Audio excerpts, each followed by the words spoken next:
Hello everybody, we're back to studying a new chapter in the book. This is Chapter 8, Movies. This is part 1 of our video slideshows. I want to talk about something that people don't talk about often enough, and that is the experience of actually going to a movie in a movie theater. We kind of take it for granted. We don't think much about it. In fact, most of us now watch movies at home or on our cell phone or other types of media, but think about going to an old-fashioned movie house and think about the kinds of things that you get there but you don't get from the other types of experience, like a nice comfortable seat, the ability to have food and drink brought to you or to stop by and buy it yourself before you head in. The storytelling qualities that movies come with. It's like a kind of an escape from our real lives and our ability to experience something that somebody else has, or to lose ourselves in a different world, a different kind of a place. The photography, or cinema photography I should say, that takes place, in which the scenes capture things that we could not capture in our wildest imaginations, whether they're reality based and it's traveling to another country or another time and space, or this sci-fi or fantasy in which the world is wholly created.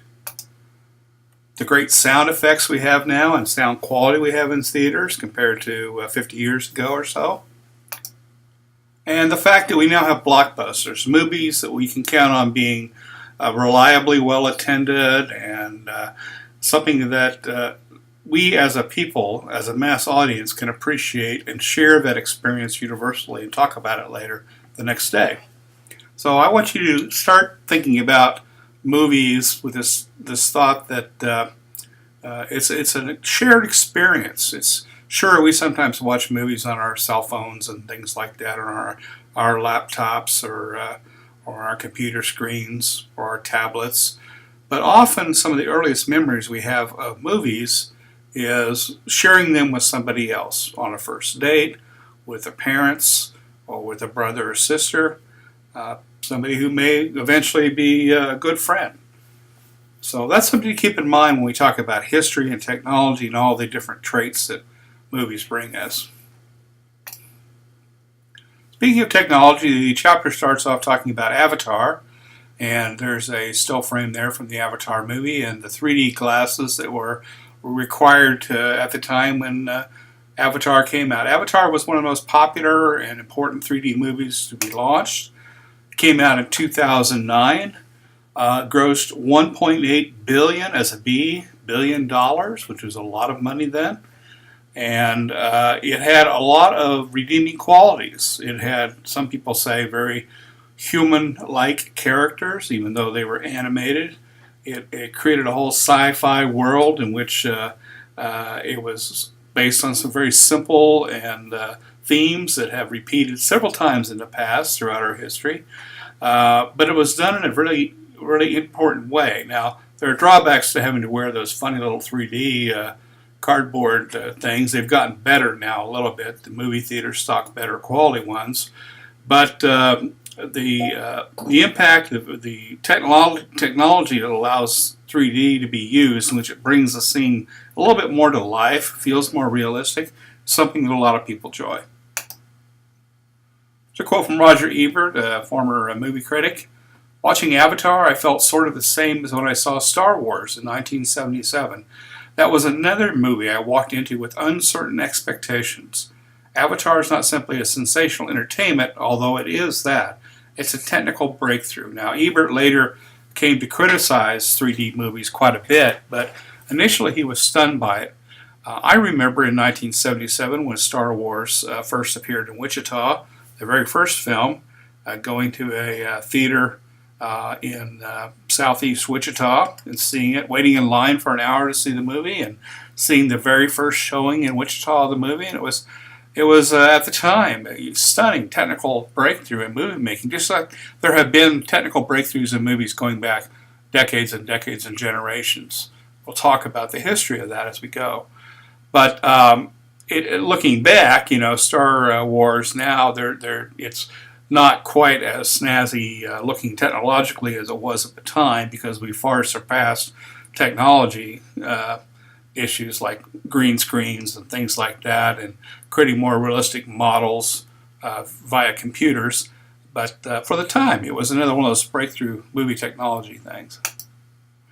So I want to talk a little bit about movie genres. And these are a handful. When we talk about genres of movie, we're talking about types that movies tend to be. And I've thrown a couple of slides up there, or pictures up there with some fairly recent movies. We see dramas, we see comedies, musicals. Those were pretty popular in the 30s and the 40s. Romance, action adventure. Looking at the screen, you can probably see some examples of all of these I'm mentioning. Mystery and suspense. Westerns, not quite as popular now, but they're making a comeback. Gangster, criminal movies. Gangster movies, particularly in the 1930s, were very popular. Horror films have been around since movies pretty much began, and they've gotten more and more sophisticated, and some people can't even stand to watch a horror movie. Science fiction and fantasy. And what we call film noir, popular in the 1940s, but if you think of a movie probably shot in black and white with very moody lighting and dark corners and things like that, it's a very specific type of film, often involved mysteries or detective stories and things like that. But these are some of the types of movie genres that we have, and of course some movies cross over quite a bit. Documentaries, this is just movies that purport to tell the historical truth or current truth. And foreign films, obviously are a type of genre because they usually involve settings or subjects that we're not terribly familiar with. And then finally, a general category of independent films. And of course, any of these genres can be considered an independent film if they're not financed by one of the major studios. So what's really kind of important, and again, I want to remind you that I take things out of the chapters, but I also add additional material that I think is important to know. This is a part of a page of a script from the movie Avatar. And it shows you how much description goes into the script before they film these movies. And one of the things that you start with is character, or characters, I should say. And there are quite a few characters in Avatar, different people to keep track of. People are attracted to watching certain characters. You can call it like, well, that's my favorite movie star, or that's my favorite actor or actress. But what you're really attracted to is not just them personally and maybe how talented they might be, but what characters they play. You think of Clint Eastwood, for example. You know, he started off doing spaghetti westerns. In other words, westerns were filmed in Italy. And he developed this character, kind of the lone guy, kind of the dangerous character. And then he's portrayed that frequently in all of his films that he's starred in and written and directed throughout his entire career. And a lot of people play the same parts over and over, so we're drawn to them partly because of the characters they play. Just like in good books or any other thing, Hollywood narratives depend on a story that has a beginning and a middle and an end. There's structure to them. There are always plot twists in some of the best movies we see. We don't see something that comes, so you don't expect it to happen, or something just, some situation turns around. The storyline gets complicated, and that's part of the other reason why we enjoy movies. And then most movies have some kind of conflict or multiple conflicts, and there's often a resolution of those conflicts. The good guy wins. The bad guy loses.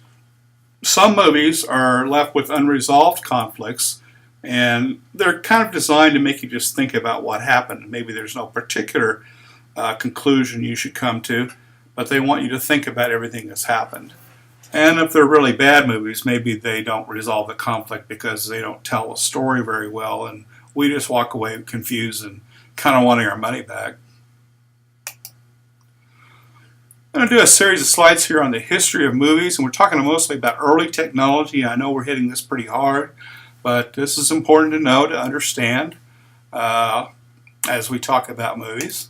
So that movies originally originated in the early 19th century.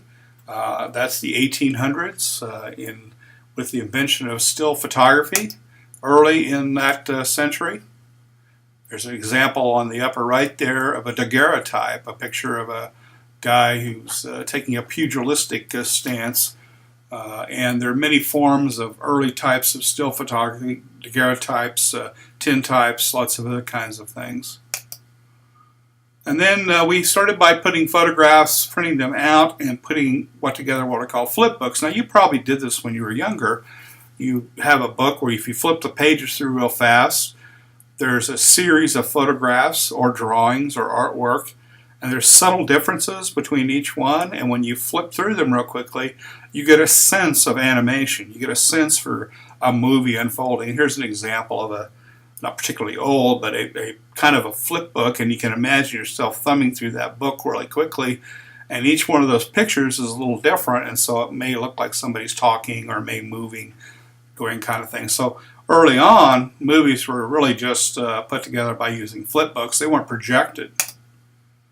And they often included, the early movies included studies of human and animal movement. We'll talk a lot more about that because people are interested in how people and animals move. We're interested in ourselves. It's one thing to take a picture of a bush and let it stand there, or a house next to a bush. It's another thing to have people with it, with still photography, and yet another thing to make sure that those images are in motion to produce that effect. So, in the late 19th century, there was a huge rush of movie technology inventions that came all within about 10 or 15 years. Like any great idea, when somebody first gets one, that it leads to an explosion of thought. What you're seeing there in the picture is a loop of celluloid film, which is the way movies first were put on, and thus was invented or created in 1889. Some people say, well, that's quite a while long ago, and I agree. And one of the reasons why celluloid film was created, it was actually invented by a minister named Hannibal Goodwin. George Eastman, as in Eastman Kodak, as in Kodak, bought the patents from this minister. He had created this celluloid film. It was celluloid was a type of plastic, and it was coated with silver nitrates and other chemicals, and then was exposed to the sun through a lens at a rapid rate through a camera, a movie camera. Then it would create basically a whole bunch of negatives, and then that could just be used to help make films. Now, I say buy, but there's pretty good evidence that Eastman, that the minister did not know what he had in front of him in terms of the value. And some people will substitute buys for the word steals from Goodwin, because Eastman, of course, became a multi-millionaire and what would be a multi-billionaire these days by inventing Kodak cameras, Kodak film cameras, movie cameras, and all kinds of products. That same year, there was the first inklings of movie sound being developed. There had to be a track that ran alongside the actual film strip to create the audio, but in the early days that wasn't there. It was a separate audio track, or more likely, it was a silent movie. We'll talk more about that. And movie sound was developed in Thomas Edison's lab. Now, we talked about Edison, we talked about music, and Edison invented a whole lot of things. The light bulb, various types of music technology, various types of movie technology. And it wasn't just him personally. He had a whole group of people working for him in his lab in northeastern part of the United States. And so obviously it was other people that helped make some of these inventions possible. In 1891, Thomas Edison and a man named William Dickson, who worked in that lab, one of his labs, invented a product called a kinetoscope, and it created with by hand a version of the flip book that we talked about before. And within a few years, kinetoscope parlors for everybody. You can see a picture of one there on the right, the black and white photograph. And you would go up and you would pay a little bit of money, 25 cents usually, and you could stay in the parlor or the room for a certain amount of time, and you could bend down and look through the machines, and mostly they were hand cranked, sometimes they weren't, and watch short films on everyday life, because that's what the early movies were about. They were just scenes of factory workers leaving a factory, or scenes of a busy downtown street. Sometimes when you watch old documentaries, they show people just like walking through the streets and waving to the camera, or driving by on a horse and buggy. And the first movies were created with the idea that people wanted to see this thing that was just pictures of themselves doing ordinary things. That changed, obviously. By the next year, there was some competition from two brothers, Auguste and Louis Lumiere, and they started doing slideshows in Paris that were similar to kinetoscopes. They were films that were held up between a light source and a lens. Most of these little movies or slideshows were less than a minute long. There's a little postcard or poster for the Lumiere brothers in the bottom left of our screen there. The next year, and again, we're not going to go year by year throughout the entire history of movies, but this all happened in a very compact amount of time. In 1896, Edison was trying to compete with the Lumiere brothers, so he invented a product called a Vitascope, or Vitascope, depending on how you look at it. And there's a picture there in the upper right of it, and you can see it's starting to resemble a traditional movie projector. On the top left is a canister of film. There's a light source behind there. The film is threaded through. There's a projection lens, kind of on the bottom left. And if you look on the bottom right, you can see a brass dial with a handle sticking out, where these images were hand cranked through the reel, and you could watch short movies that way also. Same year, there was a filmmaker named Georges Méliès, and he's important for several reasons. He created the first animated sci-fi fantasy movies, and the first trick movies. He was famous for, and if you read the chapter, it gives several examples. But for example, something that is a very basic stunt in film, which is he would project a vase of flowers, and then after a certain amount of time filming, he would stop his filming, and he would have a woman walk into the place where the flowers were, and then resume filming. And so, because there was just a fraction of a second where that transformation happened, when people were shown the entire moving picture, it looked like the flowers vanished and the woman appeared. So he got some popularity for that. One of his most popular movies, I apologize for the typos there, was a 30-scene long movie called Trip to the Moon in 1902, a very early narrative film. And there's a still frame in the chapter that you read, and there's also a still frame in the bottom right of this picture, in which a cannon shot a missile out of a tube from Earth, and it's landing right in the moon's eye. And so, obviously, it's a fantasy type movie. It didn't really have anything to do with reality, but it captivated a lot of people that watched it and wanted to know more. A couple other early historical movies. This gentleman named Edward Muybridge, and that is a correct spelling. He's responsible for a lot of photographic sequences, like the ones of the horse galloping there on the top right part of your screen. He did that to settle a bet. There were a couple of friends of his that bet. One person said that when a horse gallops, its all four hooves never get off the ground. The other person says, well, of course they do. And so they hired Edward Muybridge to stage a series of photographs, series of motion photographs that would show whether horses actually do lift all four of their hooves off the ground. So he had something like, I think I remember this correctly, 18 cameras stretched out along a long course And you can see each individual frame of this is a separate photograph.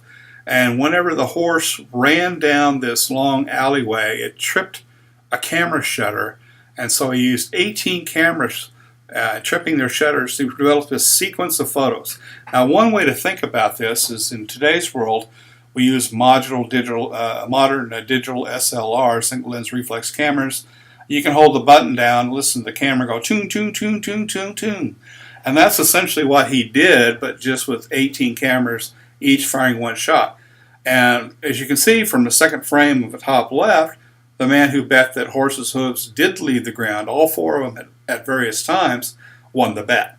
Because horses were fast, and there wasn't any way to kind of settle that bet. So this was a series of actual still photographs.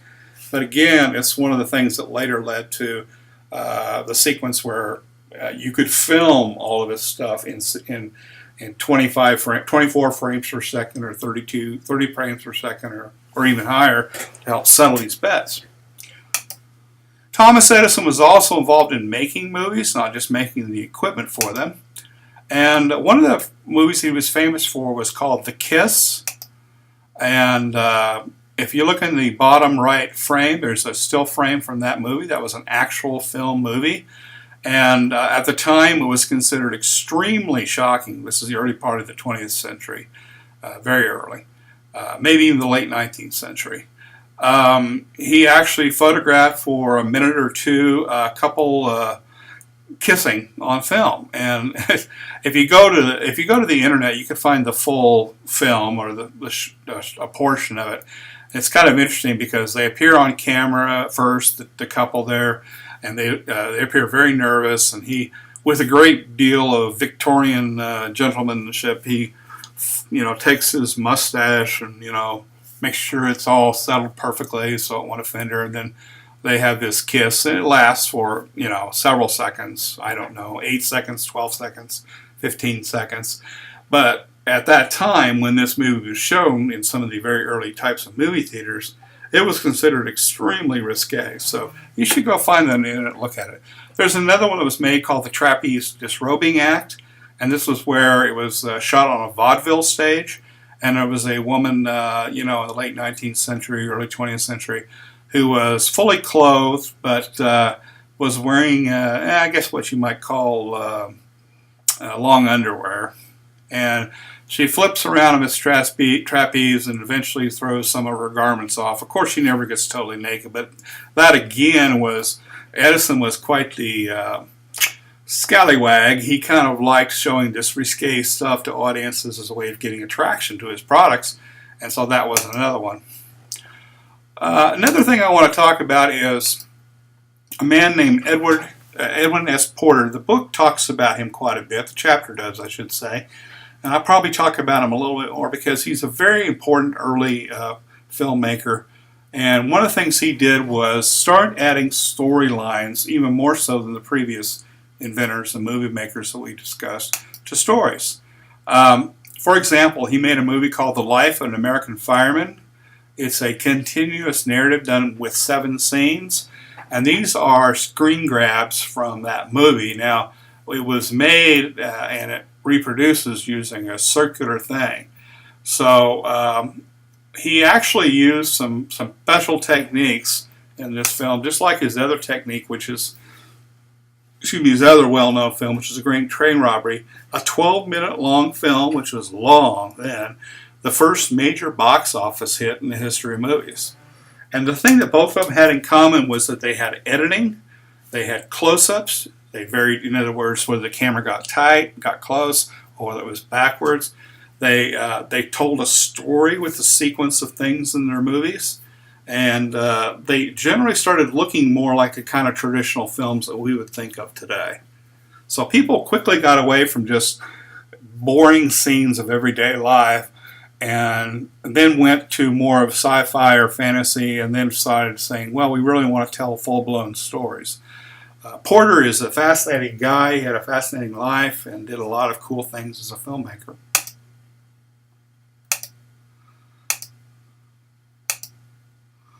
We're going to talk about Nickelodeons very quickly. There's a picture of one there on the right. This was You know, we talked about the 25-cent parlors that were around earlier.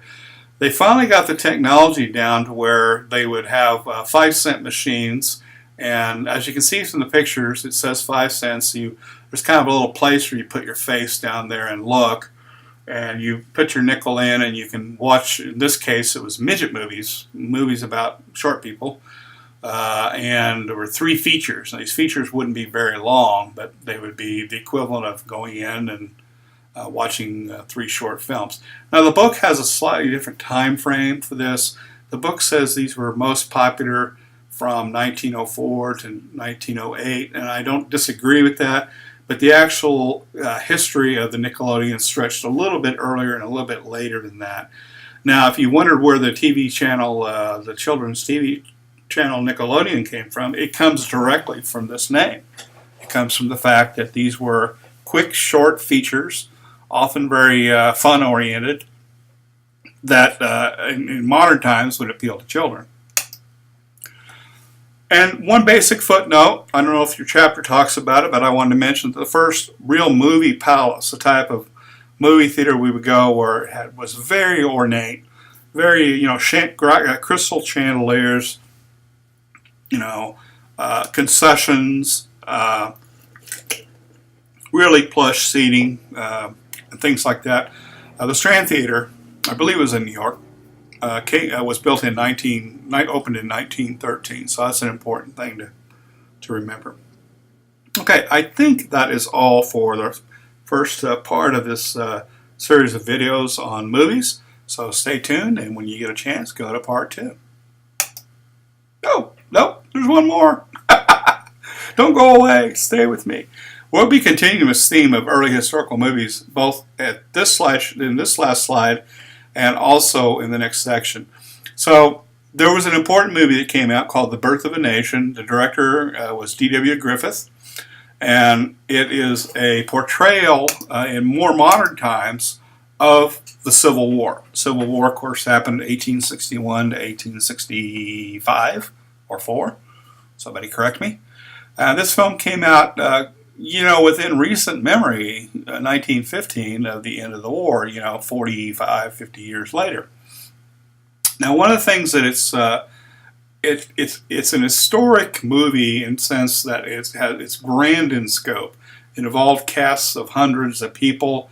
They used some early new movie-making techniques in which they were able to copy. Like if they wanted to show a battlefield with thousands of soldiers, they would create a battlefield with 50 soldiers, and they were able to cinematically reproduce that and duplicate it on the screen. So unless you're looking very carefully, you see what looks like thousands of people. The movie Gone with the Wind later, which came out in 1939, did the same thing, and really astute movie critics can look at these movies and see where the same soldier appears 6 times in one shot. It's just that it's so spread out that you don't see it right away. So it's a Civil War epic. It was very long. It's an interesting film to watch from an historical point of view, but the plot and the storyline kind of drag. It gets kind of, I don't want to say boring, but tedious, that's the word I'll use. And it was considered, by even in its time, as racist. And since then, movie critics have heavily criticized it for that aspect. It used, as you can see in the still frame on the bottom left here, there's white hooded members of the KKK, the Ku Klux Klan. There's a black man who's obviously been snatched up by the KKK and is on his way to being killed or hung.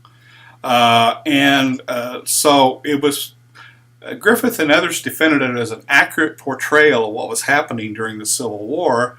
But later people criticized it as being like something they didn't really want to see. It was part of America's bad past.